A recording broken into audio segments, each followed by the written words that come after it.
How to hide online in WhatsApp. Hi everyone, welcome back to the channel. In today's video I'll simply guide you through the steps on how you can hide your online status on WhatsApp, so just make sure to watch the video till the very end. In order to hide online on WhatsApp, all you have to do is simply first of all open the WhatsApp Messenger application here. Once you launch the WhatsApp Messenger app, you're going to see this type of interface, and let's say you want to hide your online status.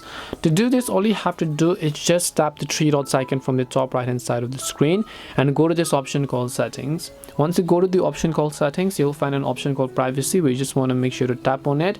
Once you go to this option called privacy over here, you'll find all these sorts of options here, and you want to go to this option called last seen and online at the top.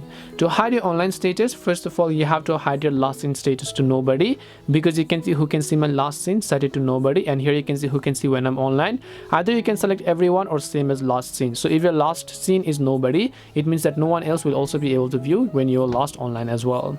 So hope this video was helpful to you guys, and if it did help you, then make sure to leave a like and subscribe to our channel. If you have got any questions, then feel free to leave them down. Thank you for watching till the end of the tutorial, and see you soon in the next video.